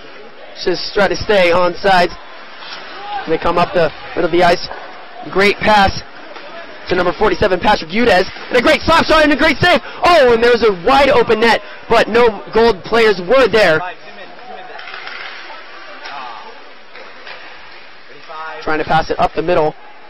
Intercepted by Maroon. They're taking it up the court. Up the ice, rather. Here comes 53, Jared Morris. Jared Morris, newly acquired on the team, on a great pass, but it is taken by Patrick Udez. Patrick Udez coming up at the top there with Ryan Belanger, and he shoots, and it is stopped by Jordan Gluck. Those are some very nice moves there by Mike Cummings. Mike Cummings got into the offensive zone and made a move. He was able to get around the net and put it right out in front. Unfortunately for Maroon, just no one there to put it at home, and that really could have made a dent. All right, let's take a look at that save real quick. Just a great save. Oh, as you can see, there was a wide open net, but no Gold players there. And let's go back to the face-off right now. Won by Gold. Tries to pass it, but there's no puck to be found. Back onto Gold's defensive side. Good pickup by Tommy Cooney. Great pass up the right side of the ice. Mike Cummings shoots, and he scores, and a great defense rebound opportunity, and there's a whistle. Not really sure what it's for. It's for the net being dislodged. The net is dislodged. Every time that happens, play stopped. I feel like their net has been dislodged quite a few times in this game. It has.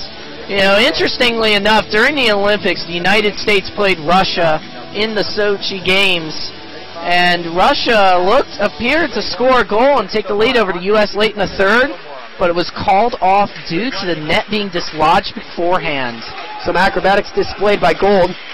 Not the good kind. Oh, but a great deking opportunity. We're going to get a penalty called here, it looks like, and it's going to be, looks like, for tripping, or hooking, excuse me.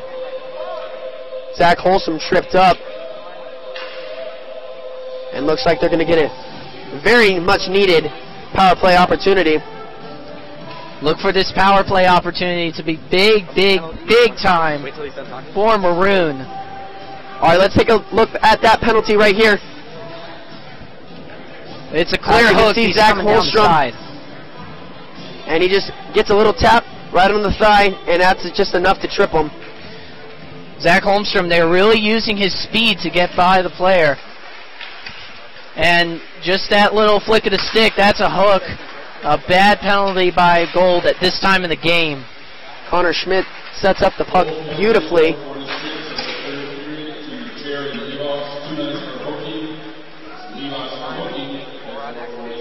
And Levos is going to take a seat in the penalty box for hooking. That is not what Gold needed, because Levos is definitely one of Gold's best defensemen, but exactly what Maroon needs. Gold does a good job killing some time, sending around. Maroon now has the puck on their side. Ed McGovern with the turnover. They've got numbers. Coming up the right side, Ryan Ostertag. Great pass to Connor Schmidt. Let's see if he can do some damage for the second goal. Oh, no, he does not. Sean Murphy now has the puck alongside of the boards. Tommy Cooney does a good job trying to break it up. They try to go tic-tac-toe there. Unfortunately, that toe was missing. I don't know what that means, but I believe you. And Gold sends it down to Maroon's side of the ice. Good job killing the penalty. Penalty time, at least. Corey Chisholm playing some great defense right here. Really trying. I mean, if the Maroon scores one more time, it doesn't look like there's going to be any hope left for Gold. Handled by Maroon. And the shot, and is deflected. Oh, it hits the back side of the net. Number 40 gets it, sends it down, but blocked by Connor Schmidt. Connor Schmidt with a nice pass back to Ryan Ostertag. Back to Ostertag again.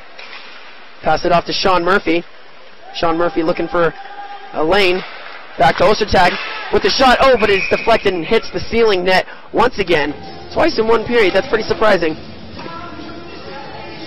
Maroon had some good chances on that play, and it's a tough break that they weren't able to score a goal there, but very fortunate for Gold that they weren't scored on there. That puck was in their zone for a long time without a clear. Only 6 minutes left on the penalty time for Gold. And it looks like it's going to be an offsides call on Maroon, which is great for Gold because they only have 1 second left on the penalty clock. Look for them to try to win the face-off here and get the puck over. He's going to be coming out of the penalty box, so a quick pass there, that could lead to a Gold chance going the other way. Face-off won by Gold.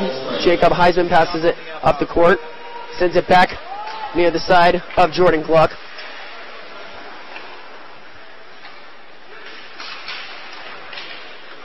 And a great shot by Jared Levos.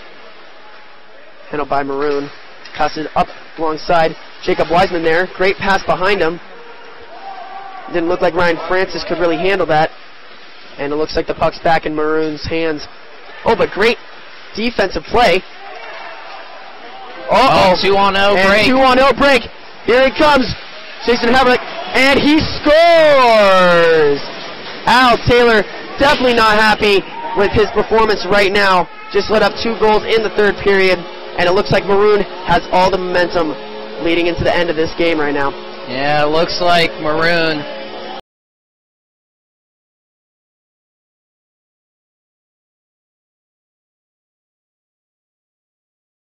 now with just over 2 minutes to go. It really looks like it's going to be a tough uphill battle. Take a look at that goal one more time.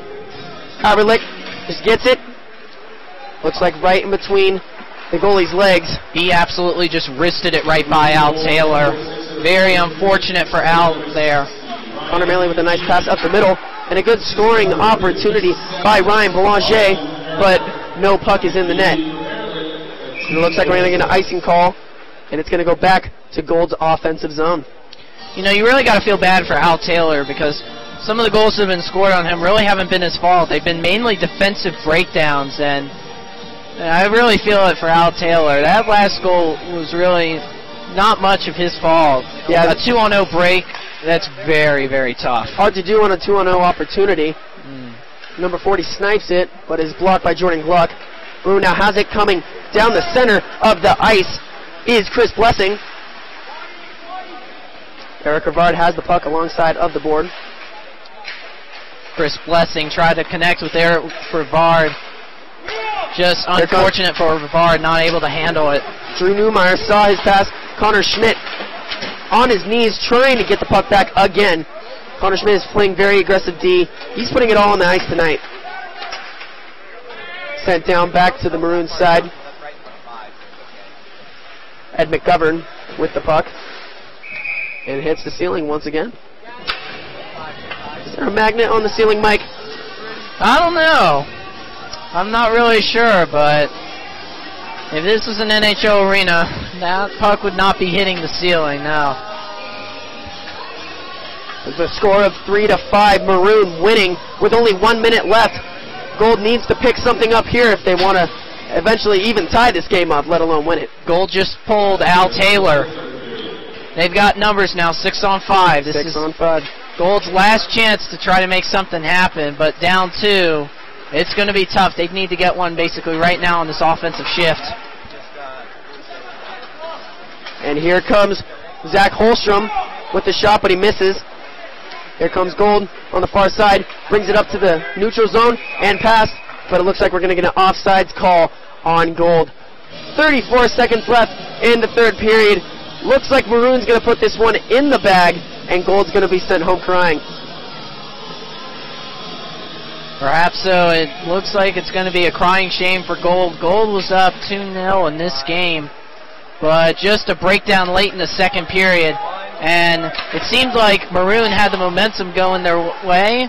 They started out the third period, and they took control of this game. Very impressive for Maroon to come back down 2-0 late in the second, take a 5-3 lead, and it looks like that's going to hold up.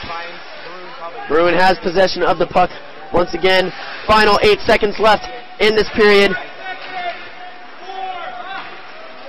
Mike Cummings tries to pass it to Ryan Francis, but that's going to be the final buzzer, and Maroon wins it with a score of 5-3. Who is your MVP in tonight's match, Mike?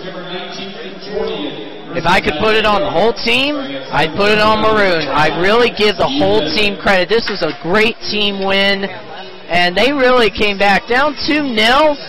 They could have given up late in the second. They didn't. They didn't quit. They kept working. I loved it. They were tied the game up going into the third period, and they really took control of this game once we got to the third. It's going to be a very interesting season to see what ASU can do. Obviously a very stacked team coming back from national champions last year, but they did lose 8 seniors. They lost great players like Colin Heckel, Cale Delinsky, and Danny McAuliffe. Who do you think needs to step up this season so they can win back-to-back national championships? I think the freshmen in general. The freshman class in general needs to step up. These guys are new to the program. Let's see how they adapt to this style of college hockey here at ASU. It's going to be an interesting season, and it's going to be interesting to see who makes the team and who doesn't make the team. But a great 2 nights of maroon and gold hockey here for ASU. And as the fans file out, this was a very interesting game.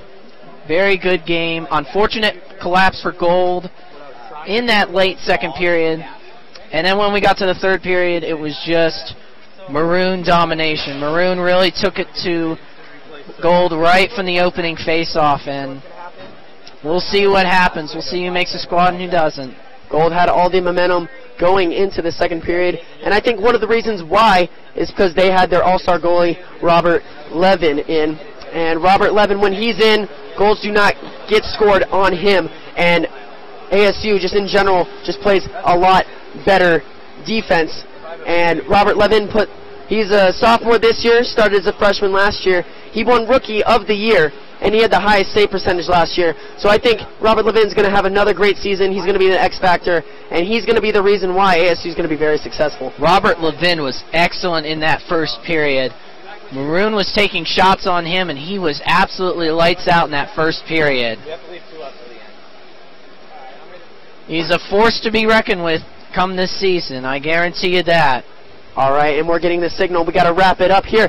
But thank you for tuning in to CronkiteSports.com, your one and only source for ASU hockey and any other sports you would like to see. So, have a great day. We're our analysts in a few seconds. Good night, guys.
Hello everybody, welcome back to Oceanside Ice Arena alongside Gerardo Bautiera and Blaine Holberg. I'm Noah Friedman, as tonight the maroon team outlasted the gold team 5-3. Gerardo, I want to start with you. Who solidified a roster spot tonight that didn't necessarily have a roster spot to begin with? Well, I actually have two names for you. We have Jacob Wiseman and Connor Maley. Jacob Wiseman, he played both in period 1 and 2, and his defense was just outstanding. He prevented Maroon from taking some shots. And Connor Maley, we saw a goal from him in period 2, and since we lost 4 of our top prospects from last year, this year we hope to see more from him. I'm gonna have to go with 2 players too. I really liked out there. I like Jared Morris and Ed McGovern. Those 2 guys, that duo. Ooh, it was dirty out there. But Ed McGovern had a nasty hit in period 2, and Jared Morris had a goal right after that. They looked really good. Now, Blaine, you're not getting off that easy. The next question's posed to you. There was a lot of offense tonight. 8 goals scored total, but defense really caught your eye early. Yeah, defense really did. The first 36 minutes of the game, they only gave up one goal in all, and I thought they did really well. But towards the end, they kind of got rattled, and those fast break opportunities just kept on stacking up on them. But overall, they did pretty great. Now, Gerardo, we were sensing a big trend between the first and the second period. In the first period, there was only 1 goal given up. In the second period, 3 goals were given up. So what was the biggest difference between the first and the second period for both teams? Well, yeah, just like Blaine said, there was a lot of defense out there. It wasn't until the end of period 2 where we saw the goals, 1 from Gold and 2 from actually Maroon. And it was just the confidence. The confidence went up, there was better passing, and those shots, they were just taking them shots. Now, Blaine, one last final question for you. The D1 roster is almost set. The last year they were national champions. Who from tonight, who played last year on the D1 roster, impressed you tonight? There's no doubt Ryan Ostertag. He definitely tagged him tonight. He went out there, he had 3 points tonight, 1 goal and 2 assists. He did outstanding. He's definitely secured his assistant captain position tonight.